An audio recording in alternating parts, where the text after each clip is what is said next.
ಓಂ ಶ್ರೀಮಾತ್ರೆ ನಮಃ. ಎಲ್ಲರೂ ಸಂಸಾರದಲ್ಲಿ ತುಂಬಾ ಕಷ್ಟಪಡ್ತಿರ್ತಾರೆ. ವಿಪರೀತ ಸಂಸಾರ ಭಾರ. ವಿದ್ಯಾಭ್ಯಾಸ ಕಾಲದಲ್ಲಿ ಮನೆ ಸಂಸಾರನ ಹೊತ್ತಿರ್ತಾರೆ, ಅವಾಗ್ಲೂ ದುಡಿತಿರ್ತಾರೆ.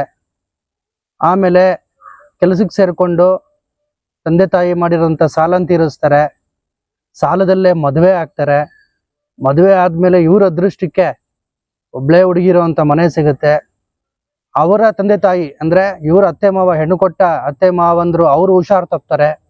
ಅವ್ರ ಸಂಸಾರ ನಿರ್ವಹಣೆ ಇವ್ರ ತಲೆ ಮೇಲೆ ಬೀಳುತ್ತೆ. ಹೀಗೆ ಜೀವನದಲ್ಲಿ ಸುಖನೇ ಪಡೋದಿಲ್ಲ. ಬರೀ ವಿಪರೀತವಾದಂತ ಸಂಸಾರ ಭಾರ, ಕಷ್ಟ ಕಷ್ಟ ಕಷ್ಟ ಕಷ್ಟ. ಬರೀ ಕಷ್ಟಗಳನ್ನ ಅನುಭವಿಸೋದ್ರಲ್ಲೇ ಇವ್ರ ಜೀವನ ಕಳೆದೋಗುತ್ತೆ. ಯೌವನದಲ್ಲಿ ಸುಖ ಪಡ್ಲಿಲ್ಲ. ಯೌವನದಲ್ಲಿ ವಿದ್ಯಾಭ್ಯಾಸದ ಜೊತೆ ದುಡಿಬೇಕು. ಆಮೇಲೆ ಮದುವೆ ವಯಸ್ಸಿಗೆ ಬಂದ್ಮೇಲೆ ತಂದೆ ತಾಯಿ ಮಾಡಿರುವಂತ ಸಾಲ ತೀರಿಸೋದು. ಹೀಗೆ ದುಡಿಮೆ ಎಲ್ಲ ಬರೀ ಸಾಲ ತೀರ್ಸೋದ್ರಲ್ಲೇ ಆಗೋಗುತ್ತೆ. ವಿಪರೀತವಾದ ಕಷ್ಟ. ಒಂದು ತಪ್ಪಿದ್ರೆ ಇನ್ನೊಂದು ಕಷ್ಟ, ಒಂದು ಕಳೀತು ಅನ್ನೋದಾಗೆ ಇನ್ನೊಂದು ತಲೆ ಮೇಲೆ ಏನೋ ಒಂದು ಭಾರ. ಈ ರೀತಿ ಬಹಳಷ್ಟು ಜನ ಕಷ್ಟ ಪಡ್ತಿರ್ತಾರೆ. ಸುಲಭವಾದ ಪರಿಹಾರ ಯಾವುದು ಇದಕ್ಕೆಲ್ಲ ಅಂತ ಹೇಳಿದ್ರೆ ವಿಷ್ಣು ಸಹಸ್ರನಾಮದಲ್ಲಿ ಬರುವಂತ ಒಂದು ನಾಮಾವಳಿ. ಭಾರಭೃತ್ ಕಥಿತೋ ಯೋಗಿ ಯೋಗೀಶ ಸರ್ವಕಾಮದಃ. ಈ ವಿಷ್ಣು ಸಹಸ್ರನಾಮದ ಈ ಶ್ಲೋಕವನ್ನು ಪಠಣೆ ಮಾಡೋದ್ರಿಂದ ಅವರಿಗೆ ಸಂಸಾರದ ಭಾರವೆಲ್ಲ ಇಳಿದೋಗುತ್ತೆ. ಯಾಕೆ ಅಂತ ನೀವು ಪ್ರಶ್ನೆ ಮಾಡಿದ್ರೆ, ಭಾರಭೃತ್ ಅಂತ ಹೇಳಿದ್ರೆ ಇಡೀ ವಿಶ್ವದ ಭಾರವನ್ನ ತನ್ನ ಮೇಲೆ ಆ ಮಹಾವಿಷ್ಣು ಹೊತ್ಕೊಂಡಿದ್ದಾನಂತೆ. ಯಾವ ರೂಪದಲ್ಲಿ? ಆದಿಶೇಷನ ರೂಪದಲ್ಲಿ, ಕೂರ್ಮ ರೂಪದಲ್ಲಿ, ವರಾಹನ ರೂಪದಲ್ಲಿ ಅಂತ ಶಂಕರಾಚಾರ್ಯರು ತಮ್ಮ ಭಾಷ್ಯದಲ್ಲಿ ಹೇಳಿದ್ದಾರೆ. ವ್ಯಾಸ ಭಗವಾನರು ಏನ್ ಹೇಳ್ತಾರೆ? ಭಾರಭೃತ್ ಅಂತ ಹೇಳಿದ್ರೆ ಭಾರವನ್ನ ಹೊತ್ತಿರೋನು. ಯಾರ ಭಾರ ಅಂತ ಹೇಳಿದ್ರೆ ಭಕ್ತರ ಭಾರವನ್ನೆಲ್ಲ ತನ್ನ ತಲೆ ಮೇಲೆ ಮಹಾವಿಷ್ಣು ಹೊತ್ಕೊಂಡಿದ್ದಾನಂತೆ. ಮುಮುಕ್ಷುಗಳ, ಯೋಗಿಗಳ, ಭಕ್ತರ ಭಾರವನ್ನೆಲ್ಲ ತನ್ನ ಮೇಲೆ ತಾನು ಹೊತ್ತುಕೊಂಡು ಅವನು ಭಕ್ತರನ್ನ ಪರಿರಕ್ಷಣೆ ಮಾಡ್ತಾನೆ ಅಂತ ಈ ಶ್ಲೋಕದಲ್ಲಿ ಅಪಾರವಾದಂತ ಶಕ್ತಿ ಅಡಗಿದೆ. ಭಾರಭೃತ್ ಕಥಿತೋ ಯೋಗಿ ಯೋಗೀಶ ಸರ್ವಕಾಮದಃ. ಇದರ ಜೊತೆ ಓಂ ನಮೋ ನಾರಾಯಣಾಯ, ಓಂ ನಮೋ ವೆಂಕಟೇಶಾಯ ಈ ಮಂತ್ರವನ್ನು ಕೂಡ ಸೇರಿಸ್ಕೋಬಹುದು.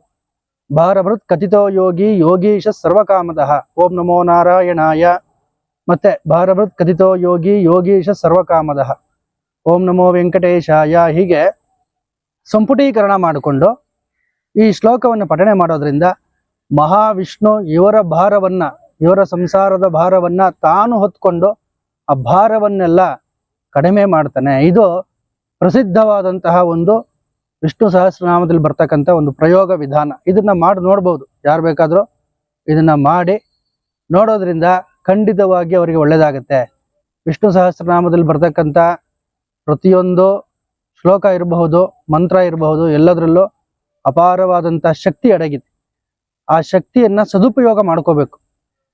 ಈ ಭಾರಭೃತ್ ಕಥಿತೋ ಯೋಗಿ ಯೋಗೀಶ ಸರ್ವಕಾಮದಃ ಈ ಶ್ಲೋಕವನ್ನ ಪಠಣೆ ಮಾಡೋದ್ರಿಂದ ಅವರ ಭಾರವನ್ನೆಲ್ಲ, ಯಾಕಂತ ಹೇಳಿದ್ರೆ ಆದಿಶೇಷ ಇಡೀ ವಿಶ್ವದ ಭಾರವನ್ನೆಲ್ಲ ಸರ್ಪರೂಪದಲ್ಲಿ ತಾನು ಹೊತ್ಕೊಂಡಿದ್ದಾನಂತೆ. ಅನಂತ ಕೋಟಿ ಬ್ರಹ್ಮಾಂಡಗಳನ್ನ, ಅಂದ್ರೆ ಭೂಲೋಕ, ಭುವರ್ಲೋಕ, ಸುವರ್ಲೋಕ, ಮಹರ್ಲೋಕ, ಜನೋಲೋಕ, ತಪೋಲೋಕ, ಸತ್ಯಲೋಕ, ಅತಲ ವಿತಲ ಸುತಲ ತಲಾತಲ ರಸಾತಲ ಪಾತಾಳ 14 ಲೋಕಗಳು.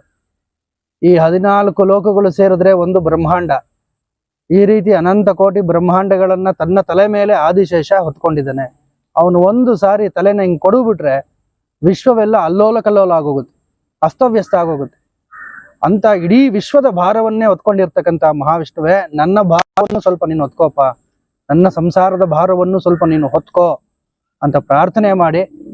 ಯಾಕಂತ ಹೇಳಿದ್ರೆ ಇಡೀ ವಿಶ್ವದ ಭಾರವನ್ನೇ ಹೊತ್ತಿರುವಂತ ಒಂದು ಚೈತನ್ಯಕ್ಕೆ, ಮಹಾವಿಷ್ಣು ಚೈತನ್ಯಕ್ಕೆ ಭಕ್ತರ ಭಾರ ಏನು ದೊಡ್ಡದನ್ಸೋದಿಲ್ಲ. ಈ ಶ್ಲೋಕವನ್ನ ಪಠನೆ ಮಾಡಬೇಕು ಪ್ರತಿನಿತ್ಯ.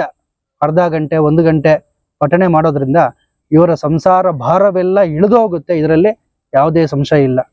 ಸಮುದ್ರ ಮಂಥನ ಮಾಡುವಾಗ ಕೂರ್ಮ ರೂಪದಿಂದ, ಆಮೆಯ ರೂಪದಿಂದ ಮಹಾವಿಷ್ಣು ಆ ಮಂದರ ಪರ್ವತವನ್ನೇ ತನ್ನ ಬೆನ್ನ ಮೇಲೆ ಹೊತ್ಕೊಳ್ತಾನೆ. ಆದ್ರಿಂದ ಶನೇಶ್ವರ ಗ್ರಹದ ಸ್ಪಂದನೆಗೆ ಕೂರ್ಮ ಅವತಾರವನ್ನು ಹೋಲಿಸ್ತಾರೆ. ಕೂರ್ಮ ಪಟ್ಟಿರೋಷ್ಟು ಕಷ್ಟ ಇನ್ ಯಾರೂ ಪಟ್ಟಿಲ್ಲ. ಯಾಕಂದ್ರೆ ಬೆನ್ನ ಮೇಲೆ ಆ ಮಂದರ ಪರ್ವತವನ್ನೇ ಇಡ್ತಾರೆ ಮಹಾವಿಷ್ಣು ಕೂರ್ಮ ಅವತಾರದಲ್ಲಿ. ಜಗ್ಗಾಡ್ತಾರೆ, ಆ ನೋವನ್ನೆಲ್ಲ ಸಹಿಸ್ಕೊಳ್ತಾನೆ ಪರಮಾತ್ಮ. ಆದ್ರಿಂದ ಶಂಕರಾಚಾರ್ಯರು ಹೇಳಿದ್ದಾರೆ, ಭಾರಭೃತ್ ಅಂತ ಹೇಳಿದ್ರೆ ಆದಿಶೇಷನ ರೂಪದಿಂದ ಬ್ರಹ್ಮಾಂಡಗಳ ಭಾರವನ್ನು ಹೊತ್ತಿರೋವನೇ, ಕೂರ್ಮ ರೂಪದಿಂದ ಅಮೃತ ಮಂಥನ ಕಾಲದಲ್ಲಿ ನೀನು ಸಮುದ್ರ ಮಂಥನ ಕಾಲದಲ್ಲಿ ಅದರ ಭಾರವನ್ನು ಹೊತ್ತುಕೊಂಡೆ, ವರಾಹ ರೂಪದಲ್ಲಿ ಭೂಮಿಯನ್ನ ಹಿಡ್ಕೊಂಡಿದ್ಯಾ ನೀನು. ಈಗ ಶಂಕರ ಭಾಷ್ಯದಲ್ಲಿ ವಿಷ್ಣು ಸಹಸ್ರನಾಮಕ್ಕೆ ಬಹಳ ಸುಂದರವಾಗಿ ಅರ್ಥಗಳನ್ನ ಬರೀತಾರೆ. ಆದ್ರಿಂದ ಈ ಶ್ಲೋಕವನ್ನ ಯಾರೇ ಪಠಣೆ ಮಾಡಿದ್ರು ಅವರಿಗೆ ಸಂಸಾರ ಭಾರ ಇವೆಲ್ಲ ಇಳಿದೋಗುತ್ತೆ. ಸಾಲ ಬಾಧೆ ಇರಬಹುದು, ರೋಗ ಬಾಧೆ, ಒಂದು ತಪ್ಪಿದ್ರೆ ಇನ್ನೊಂದು ಕಷ್ಟಗಳು, ಇವೆಲ್ಲ ನಿವಾರಣೆ ಆಗುತ್ತೆ. ಇದನ್ನ ಮಾಡಿ ಎಲ್ಲರೂ ಪ್ರಯೋಜನ ಪಡೀರಿ ಅಂತ ಹೇಳ್ತಾ ಹರಿ ಓಂ ಸ್ವಸ್ತಿ.